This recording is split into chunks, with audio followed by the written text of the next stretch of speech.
अभी आपने हाल ही में नोटिस किया होगा कि मॉयल जो एक माइनिंग कंपनी है मैग्नीज ओर की, उसने पिछले 6-7 महीने के टाइम पीरियड के अंदर मोर देन 100% की रिटर्न दे चुकी है ये कंपनी।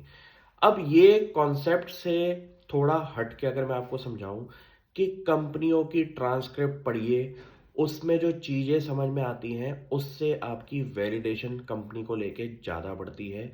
आपका एक कॉन्फिडेंस जो होता है कंपनी को लेके बहुत ज़्यादा बढ़ेगा। अगर आप फंडामेंटल एनालिसिस भी करना शुरू कर देंगे, चीज़ों को पढ़ना सीखेंगे, इससे आपका क्या होगा, आपको ये तो पता है कि 6 महीने में कंपनी का शेयर प्राइस बढ़ा है, बट उसके जो टर्निंग पॉइंट्स हैं उनके ऊपर भी आपको रीजन रैशनल ढूंढना चाहिए। तो इस वीडियो में आपके सामने मैं सिर्फ मॉयल कंपनी की ट्रांसक्रिप्ट के बारे में बात करूंगा, जो कि उन्होंने रिसेंटली अभी अनाउंस करी है एक कॉन्फ्रेंस कॉल के अंदर, जहां पे इन्वेस्टर कम्युनिटी के दिग्गज लोग बैठते हैं और कंपनी की मैनेजमेंट से बात करते हैं। तो ध्यान से इस वीडियो पे अपना ध्यान देना, ताकि आपको समझ में आए कि कंपनी का ओवरऑल आउटलुक क्या चल रहा है। अपनी प्रोडक्शन कैपेसिटी को बढ़ाने के लिए कंपनी के करंट प्रोडक्शन सेल्स के अंदर क्या नंबर्स थ्रो करें कंपनी ने, और कंपनी की विजन क्या है फ्यूचर को लेके। सबसे पहले तो बात करें अगर इंडिया की, तो इंडिया के अंदर जो रिजर्व्स हैं आपके माइनिंग के अंदर मैग्नीज के, वो है अराउंड 500 मिलियन टन्स के। उसमें से 20% का जो हिस्सा है वो सिर्फ सिर्फ एक इकलौती कंपनी है हमारी मॉयल, जिसको गवर्नमेंट ऑफ इंडिया ने दिया हुआ है इसका ऑर्डर कि आप पूरे के पूरे इंडिया के मैप में इस सेक्टर पे 20% का शेयर उठा सकते हैं पूरे माइनिंग रिजर्व्स के अंदर। ये तो बात होगी सबसे नंबर वन कि कितना बड़ा कंपनी का स्केल हो सकता है फ्यूचर के अंदर अगर ये कंपनी एग्रेसिवली अपनी प्रोडक्शन को बढ़ाए।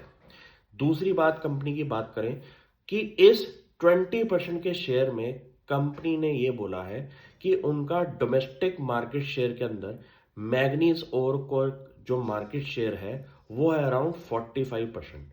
तो आप ये समझ सकते हैं कि पूरे के पूरे इंडिया के मैप में अभी जितना हमारा रिजर्व्स है मैग्नीज ओर का, वो अभी अनटैप्ड है। और इस चीज पे गवर्नमेंट ऑफ इंडिया ने स्ट्रिक्ट एक्शन लिया है कि कंपनीज को बोला है कि आप अपने आप को थोड़ा एग्रेसिवली अब काम करें। जितनी भी इंडिया की स्टेट्स हैं उनके साथ जुड़ के आप पार्टनरशिप मॉडल में लेके जाएं। वो एक कोलैबोरेशन हो सकता है, वो आपका एक जॉइंट वेंचर हो सकता है। इसी सेक्शन पे हमारी मॉयल कंपनी ने हाल ही में कुछ स्टेट्स के साथ एग्रेसिवली इस बात पे काम करना शुरू कर दिया है। अगर मैं आपको बोलूं कि फ्यूचर के अंदर ऐसा होगा कि मॉयल जिसके पास एक्सपर्टीज है इस सेक्टर के अंदर एक्सप्लोरेशन को लेके, और कुछ स्टेट्स हैं जहां पे आपको ये रिजर्व्स दिखाई देते हैं, तो मॉयल एक पार्टनरशिप मॉडल के अंदर जहां पे कंपनी अपनी परसेंटेज 51% रख के आप स्टेट्स के साथ मिलके एक्सप्लोरेशन करेंगे, और इससे कंपनी की कंसोलिडेटेड नंबर जो है वो बढ़ सकता है प्रोडक्शन कैपेसिटी का। ये मुझे लगता है कि ऐसी एक स्टेटमेंट है जिसकी वजह से कंपनी का अब रंग रूप जो है पिछले 6 महीने में चेंज होता हुआ दिखाई दिया है। और इसी चीज पे कंपनी की मैनेजमेंट बहुत क्लियरली बता रही है कि किन किन स्टेट्स के साथ उनका इस चीज के ऊपर काम चल रहा है। और बहुत ही जल्दी 2 से 3 साल के टाइम पीरियड में मुझे लगता है कि कोई ऐसी स्टेट के साथ एक्सप्लोरेशन का काम शुरू भी हो सकता है। एक तो ये पॉइंट हो गया। दूसरी चीज होगी कि कंपनी ने बोला है कि उनके एबिटा मार्जिन किस लेवल पे ट्रेड करते हैं। तो कंपनी ने बोला है कि ये एक ऐसा काम है जहां पे आपका 24% से लेके 35% का एबिटा मार्जिन बनता है। और अभी रॉक बॉटम प्राइजेस चल रहे हैं मैग्नीज ओर के, जिसकी वजह से 18 से 20% का जो प्राइस रिडक्शन हुआ है हमारे मैग्नीज ओर का, वो कंपनी की बॉटम लाइन पे आपको दिखाई दे रहा होगा। लेकिन इससे ये पता चल गया कि अगर कंपनी ने अपनी 45% की प्रोडक्शन कैपेसिटी को बढ़ाया है और उसका सेम नंबर का इफेक्ट बॉटम लाइन पे नहीं दिखाई दे रहा, तो आपको इतना आइडिया मिल गया कि अभी मैग्नीज ओर के प्राइजेस जो हैं वो काफी कम है। और कंपनी ने ये बोला है कि 18 महीने के बॉटम पे ये प्राइजेस चल रहे हैं। तो आपको ये भी एक टर्निंग पॉइंट मिल गया कि इसके बाद रेट बढ़ने की गुंजाइश जो है वो बहुत ज़्यादा हो सकती है। ये भी एक बहुत बढ़िया बात कर दी कंपनी की मैनेजमेंट ने कि फ्यूचर में जब प्रोडक्शन जो हमारी बढ़ चुकी है कंपनी की, वहाँ पे जो रेट लगेंगे और वहाँ पे आपका कंपनी का भी फ़ायदा होगा, क्योंकि प्राइजेस के अंदर और करेक्शन नहीं हो सकती। कंपनी की मैनेजमेंट ने क्लियरली बोल दिया है, रॉक बॉटम प्राइजेस पे ये चल रहा है इस टाइम। आपको ये भी पता चल गया कि फ्यूचर के अंदर प्राइस करेक्शन नहीं होगी, प्राइस रियलाइजेशन बढ़ने की वजह से कंपनी की प्रॉफिटेबिलिटी पे भी फर्क आएगा। इतना समझने के बाद आपको ये पता है कि कंपनी की मैनेजमेंट जिस हिसाब से आपने रिजल्ट्स पे इम्प्रोवाइजेशन पे लगी हुई है, उसका डायरेक्ट बेनिफिट आपका आ रहा है exploration of new minerals in land.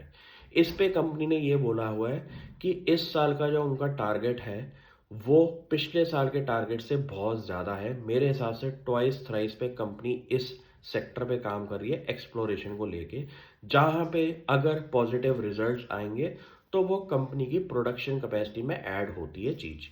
इतनी सी चीज़ें समझने के बाद आपका ये मोटिव होना चाहिए कि शेयर प्राइस जो बढ़ा है उसके रीज़न रैशनल पे आप डॉट्स बनाएं। डॉट्स पे कनेक्शन करना बहुत ज़रूरी है, क्योंकि अगर आप नोटिस करेंगे कि पिछले 6 महीने में अनलिमिटेड कंपनीज के शेयर प्राइसेस के अंदर बहुत ज़्यादा आपने राइज देखा है, लेकिन सस्टेनेबल लेवल पे वही कंपनीज आगे जाके भी परफॉर्म करेंगी जिनके पीछे फंडामेंटल्स भी जुड़े हुए हैं। इसी चीज पे कंपनी की मैनेजमेंट ने एक ऐसी ओपनिंग स्टेटमेंट भी दी जहां पे मेरा कंपनी को लेके जो दिल है वो और जुड़ गया। इस पे आप नोटिस करें कि कंपनी ने क्या बोला है। उन्होंने टाउन हॉल के अंदर अपने एम्प्लॉयज़ को ये बोला है कि कंपनी की लेटेस्ट परफॉर्मेंस, बेस्ट परफॉर्मेंस पे आप तवज्जो ना दें, आपको कंपनी के पोटेंशियल पे काम करना चाहिए, क्योंकि कंपनी का पोटेंशियल एड्रेसेबल मार्केट आप चेक करें तो बहुत बड़ा है। उस पे आप फोकस करें, ना कि आप ये बोलें कि हम तो बेस्ट परफॉर्मेंस पे काम कर रहे हैं। ये स्टेटमेंट्स एक स्टार्टअप वर्ल्ड के अंदर सुनाई देती हैं। माइनिंग कंपनी में ये पहली बार होना शुरू हो चुका है कि कंपनी की टॉप टियर मैनेजमेंट भी अब एग्रेसिवली एम्प्लॉयज़ को प्रोडक्टिविटी एनहेंसमेंट के लिए बात कर रही है, एफिशिएंसीज बढ़ाने के लिए बात कर रही हैं। इन चीज़ों पे आप ध्यान दें और फ्यूचर देखिए गवर्नमेंट पीएसयूज का। ये एक कॉम्पिटिटिव लैंडस्केप में अब आ चुकी हैं, क्योंकि जिस हिसाब से कंपटीशन चल रहा है क्रिटिकल मिनरल्स एक्सप्लोरेशन पे जो गवर्नमेंट ऑफ इंडिया का इस टाइम ध्यान है, उस बिडिंग के अंदर ये गवर्नमेंट पीएसयूज भी बिड करेंगी। और इनका अगर बिडिंग के अंदर सक्सेसफुली इनको भी कुछ लैंड अलॉटमेंट हो जाए तो मुझे लगता है कि फ्यूचर और ब्राइट शुरू होने वाला है इन कंपनीज का। आप भी इन चीज़ों पे ध्यान दें, मैं भी लगा हुआ हूँ। Thank you.